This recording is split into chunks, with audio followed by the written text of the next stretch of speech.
것이다. 우리가 사회주의 할 때는 뭡니까? 개인보다는 공동체를 우선하고 민간 생활의 개선을 목적으로 부동산 문제 등의 해결을 위한 방법을 찾는 시장은 굉장히 효율적이거든요. 근데 그 시장이 고장났어. 자동차 고장난 거는 고쳐야죠. 네? 시험과 관련된 부분을 지금부터 들어갈 수 있겠습니다. 안녕하십니까. 자, 이번 시간은 13강이에요. 이론 강의 역시 스텝 2. 그래서 그 2장을 하게 되는데요. 2장에서 1절부터 3절까지 살펴보도록 하겠습니다. 자, 입찰지대 개념인데 2장의 내용을 한번 살펴보면 입찰지대는 단위 면적당 토지에 대한 토지이용자의 최대 지불 용의 금액이다. 이렇게 정의하고 입찰지대 곡선을 구합니다. 우항하는. 그러면 이 아래에 동시번적 입지 이론을 설명할 수 있어요. 기타 선형 이론, 다액 이론은 북미를 중심으로 한 이론이고, 크리스탈란이 이제 북미는 아니죠. 얘는 이제 남부독일을 연구한 이론입니다만, 그래서 포섭의 원리가 핵심이 되는 이론이고, 그리고 공업입지 이론은 베버의 최소 비용 이론인데, 베버의 최소 비용 이론은 공장이 어디에 입지하든 수입은 일정하니까 비용만 최소화하는 곳이 이응대가 되는 지점이다. 근데 그 비용은 수송비, 노동비, 집적이익 순으로 순차적으로 고려해서 찾는다, 이런 뜻입니다. 그리고 상호입지가 중요한데 상호입지에서는 소매인력의 법칙, 레일리에. 그래서 인구 유인 비율 혹은 상권 흡입력은 인구에 비례하고 거리 제곱에 반비례한다. 허프 확률 모형은 쇼핑 갈 확률을 구하는 건데 점포 면적에 비례하고 거리 제곱에 반비례한다. 자, 이런 내용들이 주요 내용이겠죠. 자, 먼저 튀넨의 입찰지대 이론을 보면 입찰지대 곡선을 이해하시는 것이 이제 급선무입니다. 고립국 모형이라고 하는 것은, 자, 어느 지역이 있으면 수출 수입이 없는 중심지 하나만 존재하는, 그리고 여기서 농업을 줍니다. 시장이 하나였다. 외부로 나가지 않는 고립국 모형, 하나의 소비도시다. 옛날 이론이기 때문에 평야를 가정하고, 평야를 가정한다는 것은 수송비가 거리에 비례한다는 거죠. 예, 평야니까. 그리고 마차를 수송수단으로 삼는다. 아주 옛날 이론이에요. 1800년대 후반. 그럼에도 불구하고 얘가 가지고 있는 개념은 굉장히 중요한데, 그것이 바로 수송비, 운송비를 받다는 거예요. 입찰지대 개념을 통해서.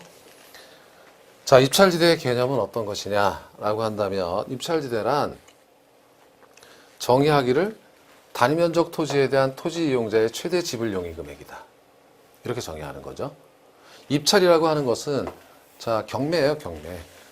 사는 사람이 부르는 가, 뭐 수산물 시장 같은 데 경매에서 낙찰되는 사람은 가장 높은 가격을 부른 사람이 낙찰되는 거예요. 근데 수산물 시장에서 경매를 하는데 가령 100만 원에 샀다, 어떤 물고기를. 근데 90만 원에 팔 건데 100만 원에 할 사람은 없죠. 손해 보니까. 그리고 100만 원에 팔 건데 100만 원에 사는 사람도 없죠. 그럼 남는 게 하나도 없잖아요. 그렇죠? 그러니까 다시 말하면 최대 지불 용의 금액이라는 것은 어떤 것인가를 생각해 볼 필요가 있다, 이거죠. 그것이 초과 이윤이 0이 되는 수준의 지대다라고 하는 것이 좀 어려운 개념인데 15회 때 이렇게 나왔어요, 실제. 자, 그러면 이윤은 정상 이윤과 초과 이윤으로 나눠진다라고 보시면 되는 건데, 요 초과 이윤만큼은 내가 다 낼 수 있다, 이겁니다. 지대로. 정상 이윤은 못 내겠다, 이거예요. 이것까지 낼 수는 없다. 그러면 이윤이라고 하는 건 어떻게 되는 거냐면, 이윤은 수입에서 비용을 빼면 이윤이에요. 그런데 그 비용 중에 생산비가 있고 수송비가 있습니다. 그 수송비 아주 중요하죠. 이걸 본 거예요, 이걸. 입찰지대 곡선은. 그래서 논리가 전개될 때마다 거리에 따라서 이 수송비가 다르고, 그래서 입찰지대가 달라지더라, 이걸 보는 것이 핵심입니다. 이 생산비에는 노동비와 원료비 등이 있어요. 가령 제가 빵집을 하는데, 빵집을 제가 운영하는 주인이에요. 그런데 말이죠, 총 수입이 100만 원이고 총 비용이 100만 원이면 이윤이 0이 됩니다. 근데 만일 이 100만 원 중에, 이 비용 100만 원 중에 본인의 노동비가 50만 원이었다, 이겁니다. 노동비가 60만 원이었어요. 그럼 60만 원은 건진 거예요. 본인 노동비. 정상 이윤만 얻는 겁니다.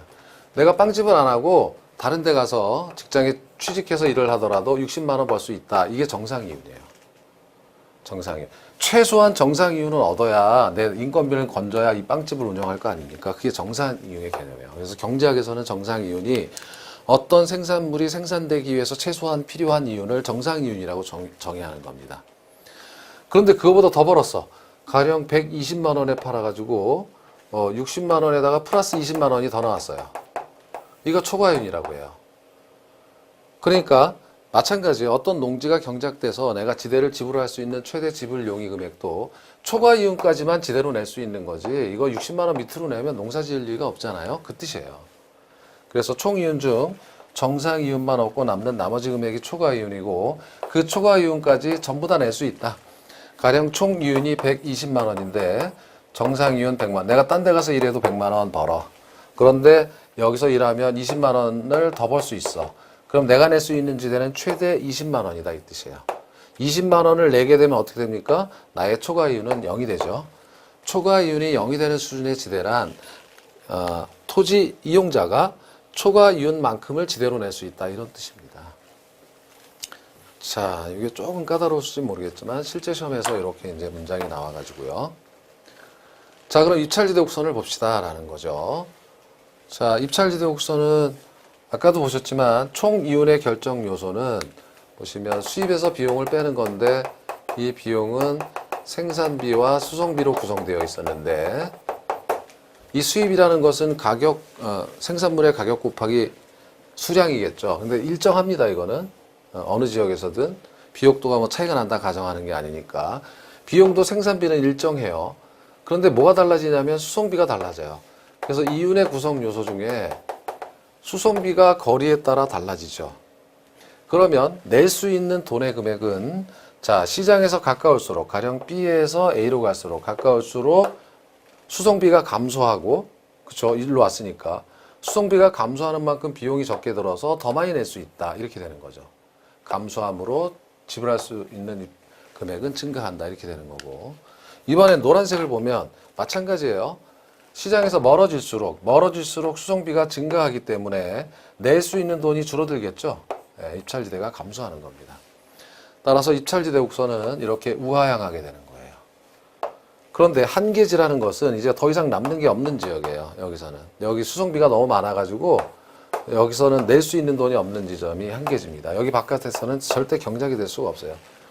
마이너스가 됩니다. 계속. 이 일을 왜 하는지 모르겠어요. 이렇게 되는 거예요. 자, 이것이 입찰지대 곡선이다.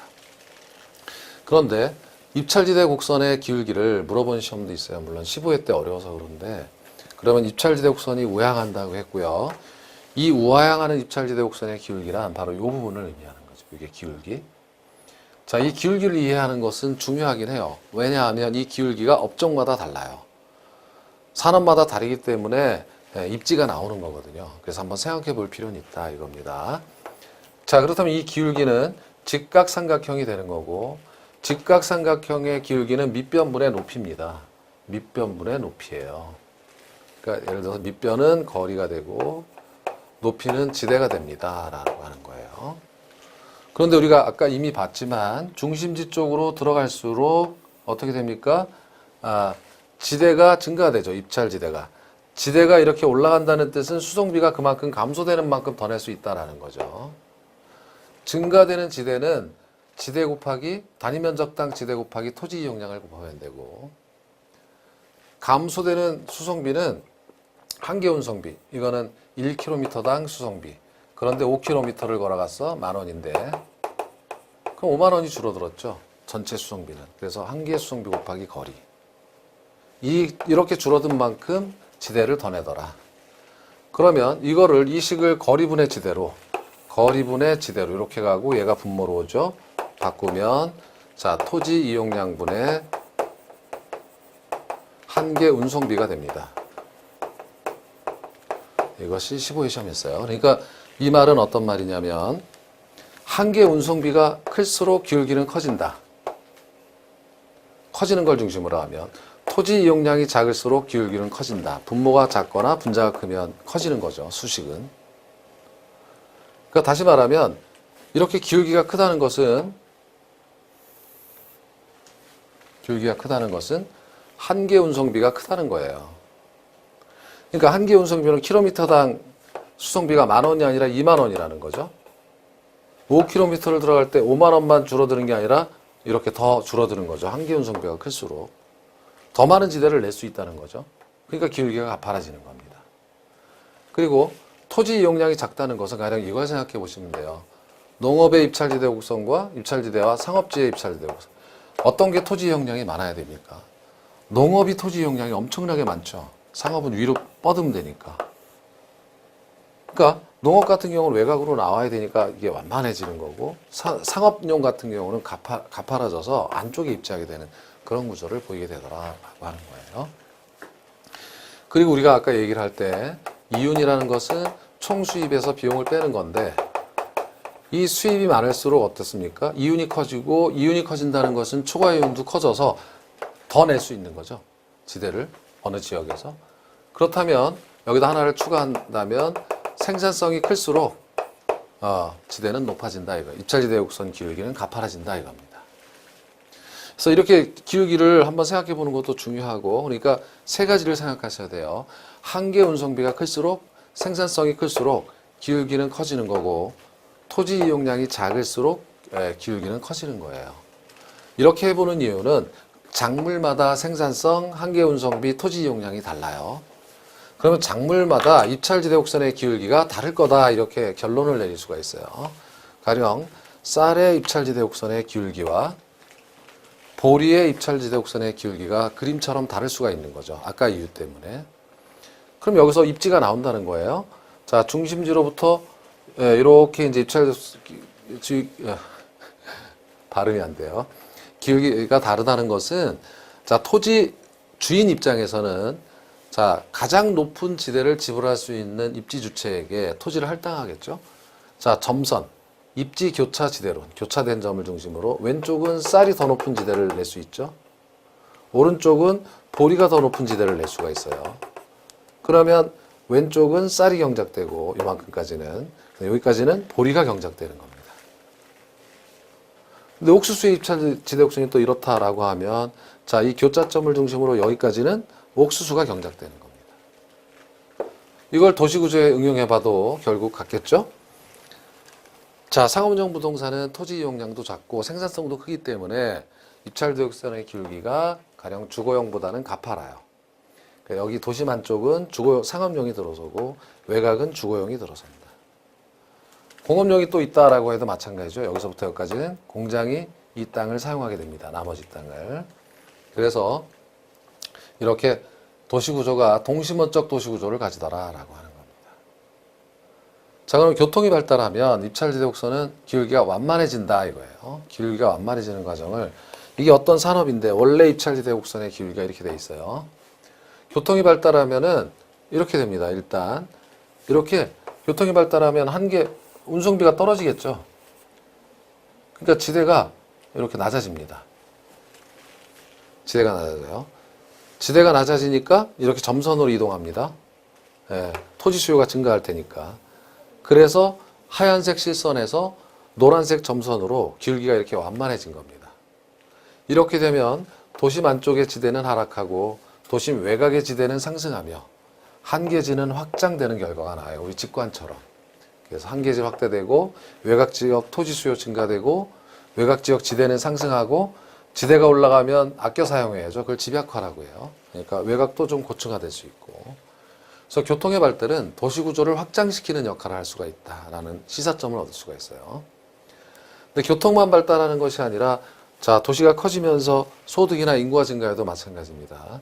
가령 원래는 상업용과 주거용 부동산이, 자, 왼쪽은 상업용, 오른쪽은 주거용 부동산이 입지에 있었는데, 소득 증가로 인해서 가령 상업용 부동산 수요가 증가하면 이제 상가 막 져야 돼요. 그러면 상업용 부동산의 입찰지대가 마치 수요곡선이 오른쪽으로 이동하듯이 이렇게 상승하죠. 그럼 교차점이 여기가 아니라 여기가 되는 겁니다. 그럼 여기까지 상가가 들어서게 되는 거죠. 그러니까 상업용 부동산이 여기까지 확장, 잠식해서 들어오고 주거용 부동산은 줄어들었어요. 마찬가지로 여기서 그려보질 않겠지만 주거용 부동산도 농업용지를 잠식해서 또 확장이 되겠죠. 그래서 도시가 확장되는 겁니다. 그래서 교통의 발달, 소득이나 인구의 증가는 도시 구조를 변화시킨다. 이런 시사점을 얻을 수가 있어요.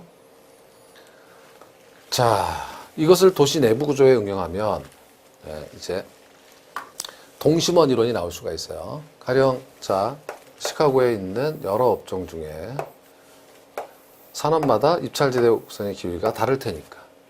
그러니까 교차점을 중심으로 해서 이렇게 입지가 다른 모양으로 나타날 것이다. 이렇게 동심원적 구조를 이루더라. 이게 동심원 이론, 핵이 하나이기 때문에 단핵 이론이라고도 합니다. 자, 1925년 버제스는 미국의 시카고를 연구했는데 시카고가 평야지대죠. 그러니까 이 연구가 쉬웠어요. 5개의 동심원 지구를 형성하더라 이렇게 관찰을 한 겁니다. 물론 이제 이거는 침입과 천의에 의해서 발생했다라고 하는데 가령 점이지대로 농촌인구가 침입한다든지 그래서 이 지역이 변해가는 과정을 도시 생태학적으로 설명했다 이런 뜻입니다. 자, 첫 번째는 CBD는 중심 업무지구예요. 센트럴 비즈니스, 중심 업무, 디스트릭트 해가지고 지구. 중심 업무지구에는 금융, 지금 우리 저기 도시 중심이라고 생각하시면 돼요. 명동이라고 붙여진 각 도시에 밝잖아요, 명동. 상업, 백화점, 호텔, 경제사회 행정, 교통, 집중, 뭐 전철역도 있고 다 있어요. 학교도 있고 관공서도 있고 중심 업무지역입니다. 자, 그런데 특이할 것은 이걸 생각하셔야 돼요. 이게 너무 헷갈려요. 그리고 중요합니다. 처음에 거의 이게 나와요. 점지대의 속성이. 자, 여기는 인구의 대량 유입입니다. 농촌 인구, 이주민 인구들이 막 들어와요. 그리고 상류층들은 나가요. 여기 하향요가가 막 일어나겠죠. 나가고 외곽에 쾌적한 데로 나가요. 그리고 인구만 들어오는 게 아니라 중심 업무지구의 상업기능이라든지 혹은 공업이 발달하면서 경공업 지구가 들어온다든지 이런 지역이 되는 거예요. 그러니까 상업, 공업, 거주 기능이 공존하는 지역이 점지되고 그럼 이 지역은 어때요? 주거 환경으로서는 열악하겠죠. 업무시설, 경공업, 주거지 잠식, 주거 환경 악화되고 빈민가 발생하고 슬럼이 형성되기도 하는 그런 지역이 되겠습니다.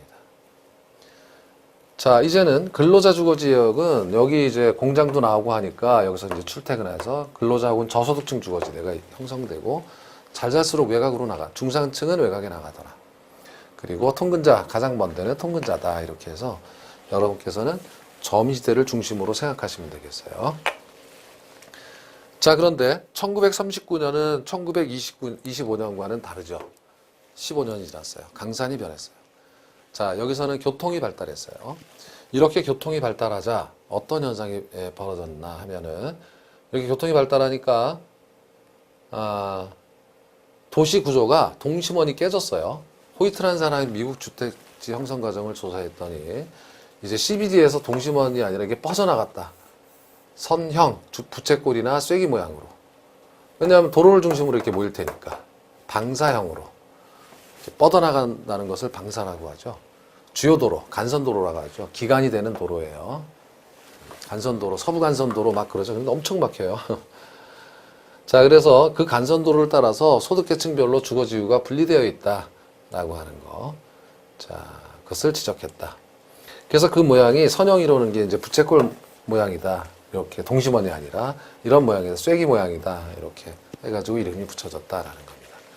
실질적으로 보게 되면 이 구조를 다 외우실 필요가 없겠지만 중심 업무지구가 있는데 아까 동심원이 깨져서 이게 간선도로입니다. 간선도로 도매경공업 있고 출퇴근하는 저소득층 여기 붙어 살아야 되고 중산층은 좀 멀리 떨어져 있고 고소득층은 이제 주요 간선도로 옆에서 접근성이 용이한 이런 지역에 살게 되더라. 이렇게 되는 그런 구조예요. 세월이 더 흘러서 자, 단핵 이론을 관찰한 후로 20년이 지났어요. 해리스와 울만은 또 시카고로 돌아왔습니다. 시카고를 봤더니 핵이 하나가 아니네 이제 여러 개다. 그래서 다핵 이론이에요. 다핵이 발생하는 요인도 이제 가끔 시험 문제에 나오게 되는데 전문적인 편익 지점을 필요로 하는 활동들, 핵이라는 것은 뭐가 모여 있다는 거죠. 이런 것들이 모인다라는 거고, 그러니까 유사한 활동은 모이고, 그 다음에 불리한 활동은 나가는 거예요. 외곽으로 서로 분리한다. 같이 모여 있는 게 아니라는 거죠. 옛날에 공장 상가가 있다. 공장 나가버리고 상가만 남는다. 공장은 나가서 딴 곳에 모여서 핵이 하나가 더 생기는 거죠. 그런 뜻이에요. 그걸 다시 풀어 설명하면 자, 상가는 그 지점에서 높은 지대를 지불할 어떤 이익이 생겨서 능력이 있어서 거기 모여 있지만 공장은 높은 지대를 부담할 수 없기 때문에 외곽으로 나가서 별도의 핵을 형성한다. 이런 뜻이에요. 그러다 보니까 여러분 이것도 외울 필요도 없고요.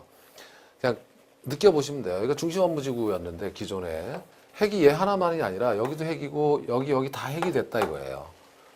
도매업 경공업지구를 중심으로 혹은 가령 8번처럼 신주택지구를 주변 업무지구를 중심으로 혹은 신공업지구를 중심으로 뭐 이런 식으로 해서 핵이 여러 개 생기더라. 다 핵심이다라는 거죠. 우리 서울시 구조만 생각해봐도 서울시도 다 핵이죠. 대도시는 다 핵 구조를 이룰 수밖에 없다. 이런 내용입니다. 자, 그런데 크리스탈러는요, 이제 다른 관점에서 봤어요. 다른 관점에서 도시구조를 살펴봤다라는 겁니다. 자, 앞서서 본 이 도시 내부 구조, 다핵심을 포함한 동심원 선형은 북미를 중심으로 연구된 거라면 이건 남부 독일의 중심지라는 독일의 남부 뮌헨이에요. 뮌헨이라는 도시를 분석하면서 이 중심지라는 추상적 개념을 통해서 도시구조를 설명했어요. 그래서 이 중심지 이론은 이 중심지가 3차 산업 중심지이기 때문에 여기서 나오는 용어들이 중요해요. 이 용어들이 상업입지에 응용되기도 한다. 상업입지 혹은 서비스 입지에 응용되기도 한다. 그렇죠? 예, 중심의 기능은 오로지 상업 혹은 서비스가 되니까 서비스 입지론이라고도 하는 겁니다. 용어 정의를 한다 그랬죠. 중심지라고 하는 것은 이거는 배후 지역에 대해서 재화 영역을 제공하고 자 여기 중심지가 있으면 5일장이 서는 곳이라고 생각하시면 돼요. 그러면 5일장이 서면 사람들이 막 모이죠. 요즘 도시에서도 5일장 막 하잖아요. 정선 5일장, 성남의 5일장 뭐 이런 거 있죠. 사람들이 막 모여들어요. 예. 모여들면 여기서 물건도 팔고 머리도 깎아주고 여러 가지 재화 서비스, 재화 용역을 반대로 공급하는 거죠. 사람들이 온다는 뜻은. 이렇게. 그것을 해주는 정주 공간이다. 정주 공간이 움직이는 공간이 아니라는 거예요. 정착해서 있는 공간이다. 정주 공간. 혹은 결절지다. 매듭이 지어져 있다. 막 사방에서 오니까 이렇게 결절해가 쭉 튀어났다는 거죠. 이렇게 매듭이 지어졌다. 그러니까 사통오달이 되는 이런 장소, 이런 장소가. 좀 비유가 적절하지 않겠습니다만 시청 앞에서, 서울시청 앞에서 무슨 시위할 때, 데모할 때 모이죠. 사람들이 막 모이기 좋은 장소, 이런 장소, 중심지입니다. 자, 그럼 이 중심지에서는 어떤 것들이 팔리는가라는 거예요. 공급되는. 자, 근데 중심지는 장도 큰 장이 있고 5일장도 작은 장이 있죠. 큰 장에서는 좀 여러 가지가 팔려요. 가령 가구, 가전제품 이걸 고차제라고 한다. 빵이나 담배 이런 것도 팔리지만 큰 중심지는 작은 중심지는 이런 거밖에 안 팔려요. 편의점에서 파는 거와 대형 마트에서 파는 것과 다르듯이 같은 개념이에요. 이렇게 중심지, 상점의 크기에 따라 파는 것이 다르듯이 중심제화라는 것은 고차제에 공급되는 중심지가 있고 저차제에 중심되는 공급지가 있다라는 거죠. 그런데 대형마트에는 편의점에서 파는 것도 다 팔죠. 그러니까 고차의 중심지에서도 공급된다 이겁니다. 그 중심 기능은 그러면 이런 편의점 등이나 장은 뭐 하냐면 이게 다 공급해 주는 거죠. 근데 이게 3차 산업이라고 했으니까 여기 공업 뭐 이런 거 제조업 이런 거 없어요. 광업 이런 것도 없고요. 도소매, 교통금융, 행정, 교육, 기타 서비스 등의 기능이다 이랬어요. 그래서 광업, 농업 등의 기능은 제외했다. 제조업이나 3차 산업 입지론이라고도 한다. 그래서 자, 이 말은 뭐냐면 중심성이 큰 지역에 가면 가령 시청 앞에 가면은요. 거기 시청역 있죠. 은행 있죠. 보험사 있죠. 신문사도 있죠. 그다음에 시청 있죠. 뭐 대학교도 있고 뭐 이렇게 다 모여 있는 그런 기능을 해주더라 이런 뜻이 되겠습니다. 자, 중심지의 형성 요건이라고 하는 것은 그러면 어떤 중심지 혹은 어떤 상점이라고 생각하셔야 돼요. 혹은 상점 중에 요즘은 그 편의점이 되게 많아져 가지고 그죠? 편의점도 요즘은 가게는 망해도 편의점은 안 망해요. 그 중심지 혹은 상점이 기능을 유지 존립하기 위한 최소한의 시장 수요 규모가 최소 요구치예요. 가령 어느 편의점이 유지되기 위해서는 주변에 가령 뭐 한 3,000명 정도가 유동인구가 있어야 된다라고 하면 최소 요구치예요. 그 3,000명이 포함해 있는 범위를 최소 요구 범위라고 한다. 재화의 도달 범위란 실제 어디까지 팔리느냐라는 겁니다. 그래서 이 중심지의 기능이 유지되기 위해서는 자, 최소 요구 범위보다 실제 물건이 팔리는 범위가 더 커야 되겠죠. 반대인 경우에는 이건 편의점 망하고 중심지 기능이 성립될 수가 없어요. 자, 그런데 이 크리스탈러 중심지 이론이 1933년이라고 그랬죠. 이때는 교통이 발달하고 인구가 증가하고 소득이 증가하면서 재화의 도달 범위가 막 넓어지면서 중심지들이 막 생기기 시작하겠죠. 크고 작은 중심지들이 생기는 거예요. 그러한 중심지들이 어떻게 도시구조를 이루고 있나를 밝히고 있는 이론이 크리스탈러의 중심지 이론이다 이렇게 생각하시면 됩니다. 자, 그래서 중심지 형성 조건을 보게 되면 자, 보면은 이제 가정하기를 얘가 저차 중심지다라고 하면 동네 슈퍼다 그러면은 예, 이게 만약에 원형이다라고 하면 이게 말이 안 되죠. 빈 공간이 생겨요. 그럼 여기 있는 사람들은 가게 안 간다는 얘기니까 아닐 거고. 이게 겹치게 해보니까 또 이게 이 상권이 같은 저차 중심끼리 겹친다는 게 좀 말이 안 돼서 얘도 중첩형도 안 되고 그러면 이렇게 돼 있을 것이다. 배우지라는 것은 추상적으로 생각해 보면 상권을 이렇게 육각형으로 분할해서 갖고 있을 것이다. 그래서 배우지 완결형은 육각형이에요. 육각형을 가정합니다. 상권이 이렇게 생겼다라고 가정하는 거예요. 그러면 빈 공간도 없고 겹치지도 않을 테니까 같은 차수의 중심지끼리. 근데 문제는 뭐냐면 이제 이런 중심지 계층이 있다는 거죠. 아까는 그림에서는 같은 차수의 중심지였지만 이제는 계층이 있어요. 고차 차수가 높은 혹은 차수가 낮은 중심지들이 있다 이거예요. 고차 중심지라는 중심성이 커요. 규모가 큰 대신에 수는 적어요. 백화점 수가 적죠. 편의점보다. 그런 것과 같아요. 다양한 상품을 취급하고. 저차 중심지는 이제 편의점 많죠. 수는 많아요. 중심성 기능이 적고.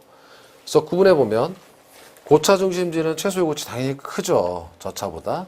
도달 범위도 넓고 배우지도 크고 보유 기능도 많고. 그러나 중심지 수는 적다 이거예요. 크니까. 간격도 넓고요. 크니까. 백화점이나 편의점을 비교해 보시면 고차 중심지, 저차 중심지를 이해하시는 데 도움이 될 거다. 자, 그러면 이렇게 크기가 다른 크고 작은 중심지들이 어떻게 도시 구조를 이루고 있는가? 이게 포섭의 원리입니다. 포섭은 영어로는 네스팅이기 때문에 네스팅이라는 것은 겹친다. 큰 중심지가 작은 중심지를 포용하고 있다 이런 뜻이에요. 포섭하고 있다 이런 뜻입니다. 중첩된다 이제. 자, 같은 차수는 중첩이 안 되지만 크기가 다른 차수의 중심지는 중첩이 됩니다. 그 공간 구조 체계를 설명하는 원리가 포섭의 원리다. 그래서 이거 너무 신경 쓰지 마시고 지금 여기 보시면 흰색이 저차 중심지, 동네 편의점이다. 큰 데가 대형마트다. 이거는 고차 중심지입니다. 그럼 여기 있는 사람들 편의점 여기 가고요. 그죠? 다시. 자, 여기 노란색 점선은 고차 중심지예요. 얘가 고차고 고차. 그 다음에 나머지 6개 있죠? 여기 저차, 저차, 이게 다 저차 쓸게요. 동그라미 가운데 있죠? 그러니까 여기 있는 사람들은 자, 편의점이잖아요, 이게. 편의점 가고 편의점이 없는 거는 어디로 갑니까? 여기 노란색 여기 상권에 포섭됐죠? 여기가 가까우니까 여기보다. 그래서 여기 가서 대형마트 갑니다. 그죠? 여기 있는 사람들은 여기 편의점 가고 여기 대형마트 갑니다. 근데 여기에 있는 사람들은 편의점은 여기 가지만 대형마트는 여기가 더 가깝죠? 여기 갑니다. 그래서 이렇게 포섭되는 거예요. 그죠? 그리다 말았습니다만. 그래서 이 노란색을 가만히 보시면 자, 고차 중심지가 저차 중심지를 포섭하고 있는데 3분의 1씩 하나의 면적에 3분의 1씩 포섭하고 있죠. 3분의 1씩 포섭하고 있다는 것은 이거 하나, 둘, 세 개 뭉쳐서 하나가 되는 거죠. 하나, 둘, 세 개 뭉쳐서. 예.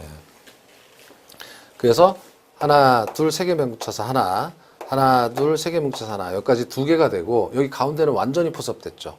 그러니까 여기 있는 데는 여기 사는 사람들은 편의점도 있고 백화점, 마트도 있는 거예요. 그래서 1개, 2개, 3개다. 그래서 K는 3 시스템이다. 이렇게 얘기한 겁니다. 네, 편하게 보시고요. 느낌은 고차와 저차 중심지가 중첩돼서 나타나는구나. 이제 교통원리라는 것은 이제 반씩 이제 교통로를 따라서 절반씩 포섭이 되니까 1개, 2개, 3개, 4개. K는 4 시스템이다. 이렇게 해보는 거고 행정원리는 완벽하게 다 포섭했어요. 그래서 큰 중심지, 고차 중심지가 저차 중심지 하나, 둘, 셋, 넷, 다섯, 여섯, 7개를 완전히 포섭하고 있다. 이렇게 해보는 겁니다. 그래서 여러분께서는 이게 이렇게 해봤지만 죄송합니다.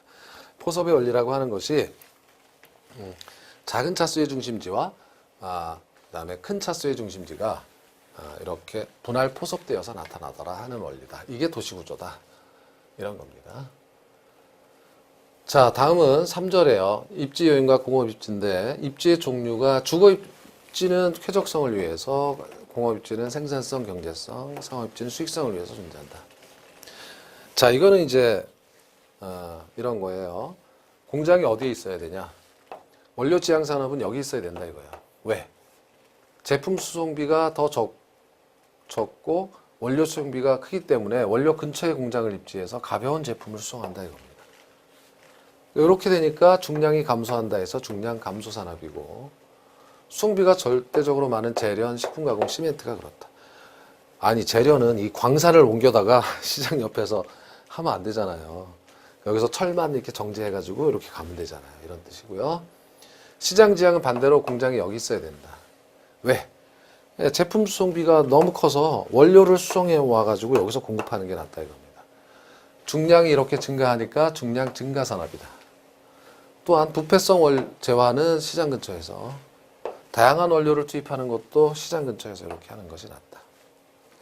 근데 중간 지향 산업이라는 것도 있어서 얘는 뭐냐면 여기도 아니고 여기도 아니고 이적 지점이에요. 중요한 것은 적환 지점이라고 해요. 여기서 자, 배로 실어 나르고 여기서 다시 내려서 다시 교통수단이 바뀌어요. 원료를 뭐 여기다가 뭐 저기 철도에 의해서도 수송한다 하면 원료를 내렸다가 실어서 여기서 공장 만든다는 건 불합리하다. 더 든다, 비용이. 그래서 여기서 공장이 있는 게 낫다 이겁니다. 그래서 여기서 제품을 만들어 가지고 여기서 각 시장에 뿌리자 이거예요. 중간 지향 산업이다. 뭐 노동 지향 산업은 이거는 노동력이 싼 곳에 입주해야 되는 거죠. 임금 비용이 크다면. 집적 지향은 수송비 비중이 적다 그러면 같은 업체끼리 모여서 집적 효과를 얻는 곳에 디지털 단지 이런 데가 있는 거고, 자유입지는 수송비 거의 없어. 아무데나 넣어 있어도 돼. 뭐 이런 그런 거예요. 자, 그리고 이 부분에 있어서는 배버의 공업입지, 최소 비용 이론이 이제 이따금 간혹 나오게 되는 거예요. 공업입지에서는. 배버의 용어는 아까 설명드린 거죠. 그러니까 아까 여기서 연장선상이에요. 여기 이런 데서. 그러니까 편제성 원료라는 것은 특정 지역에만 있는 원료. 그래서 원료 지향 산업이고, 보편 원료는 도처에 산조에 있기 때문에 시장에서 공장을 만들어도 거기에도 원료가 있으니까 시장에 있어야 된다. 원료 지수란 이제 원료의 무게를 제품의 무게로 나눈 거니까 이게 1보다 크면 원료 지향 이렇게 되는 거죠. 1보다 적으면 제품이 무거우니까 시장 지향. 이렇게 한번 가볍게 보세요. 노동비 지수도 이거 가볍게 그냥 제품 1톤 생산하는데 투입되는 노동비 해가지고, 이 말은 어떤 말이냐면 노동비도 고려하겠다. 자, 수송비뿐만 아니라 노동비도 고려하겠다. 이런 관점에서 보시면 됩니다. 그래서 최소 비용을 찾는 방법은, 공장은 어디에 입지하든 매출액은 똑같아. 그렇기 때문에 수입이 똑같은데 수입에서 비용을 빼면 이윤이 되는 거죠. 이 비용이 최소인 곳에 입지할수록 이윤이 가장 커진다. 그 비용은 수송비, 노동비 혹은 집적 이익에 의한 비용 절약이 있어요. 그래서 순차적으로, 중요한 것은 개별적으로 고려하는 게 아니라 순서대로 고려해서 하나하나씩 찾아나가서 최종 결정지를 찾는다 이런 거예요. 실제 자, 먼저 그러면 수송비 최소점을 찾기 위해서는, 자, 원료가 두 개가 있다라고 가정한 겁니다. 그 무게가 X고 그 무게가 Y고 그 제품의 무게가 Z. 여기는 시장입니다. 원료 산지 1, 2고요. 그렇게 공장으로 끌어서 이렇게 끌어와야 되겠죠. 그러면 첫 번째 원료를 수송하는 비용은 거리 곱하기 무게, 두 번째 원료는 거리 곱하기 무게. 그래서 공장에서 제품을 수송하는 수송비는 거리 곱하기 무게, CG. 이것을 해봤더니 여기가 최소화되더라 이겁니다. 수송비가. 여기도 아니고 여기도 아니고 여기도 아니고 여기가 최소화되더라. 이것을 입지삼각형이라고 한다. 자, 그 다음에는 노동비가 최소화되는 곳이 여기 있다면 그냥 여기에 눌러 앉겠는데, 지역마다 인건비가 다르죠. 여기가 인건비가 최소화된다 이겁니다. 그러면 이쪽으로 갈 때 노동비가 얼마나, 잠깐만요. 여기에서 이거는 뭐냐면 여기가 수송비가 최소가 되는 거고, 외곽으로 나갈수록 수송비가 증가하는 정도를 보여주는, 마치 등고선처럼 이런 선이에요. 그래서 등수송비선이다 이렇게 얘기합니다. 자, 그러면 수송비가 증가하는 게 보이시죠? 그렇지만 노동비가 감소하잖아요. 그래서 수송비 여기인데요. 수송비, 운송비 증가액보다 노동비 절감액이 더 큰 경우에 일로 가는 거예요. 그렇지 않으면은 그냥 피해 눌러 앉는 겁니다. 그리고 마지막으로 고려해야 될 점은 집적 이익 지점 해가지고 그러면 P로 결정됐든 L로 결정됐든 여기 이쪽으로 갔을 때 집적 이익이 몰려 있어가지고 얻는 이익이 이 증가분보다 집적 이익에 의한 비용 절약이 크다면 여기로 간다 이런 뜻이에요. 그래서 최소 비용을 찾더라 이런 내용입니다. 자, 그런데 이게 이제 너무 있잖아요. 총 수입을 무시했다라는 비판을 받게 되는 거고 장거리 운송의 유리성, 그러니까 거리의 비용이 비례하는 게 아니라 수송비가 거리에 비례하는 것이 아니라 좀 길면 깎아주더라. 이런 내용이 한번 들어보시면 되고 그래서 다른 이론들도 있다라는 걸 가볍게 래시라는 사람은 수입이 최대가 돼 매출액이 최대화 되는 곳에 공장이 입지해야 된다. 아이사드는 얘는 이것도 비용만 보거나 수입만 보지 말고 두 개 다 고려하자라고 하는 그 정도 참고해 보시고요. 후보의 적한 지점은 아까 적한 지점 한번 읽어보시면 돼요. 수송수단이 바뀔 경우 그 중간에 입지하는 것이 유리하다라는 정도만 가볍게 보시면 되겠습니다. 자, 그래서 이번 시간에는 스텝 2 1절부터 3절까지 이론 강의를 했고요. 그래서 이제 조금 이게 두 개밖에 안 되긴 하지만 이 상업입지가 시험에 뭐 핵심이니까 다음 시간에는 주로 상업입지를 중심으로 해가지고 이론 강의를 정리하도록 하겠습니다. 고생 많으셨습니다. 고맙습니다.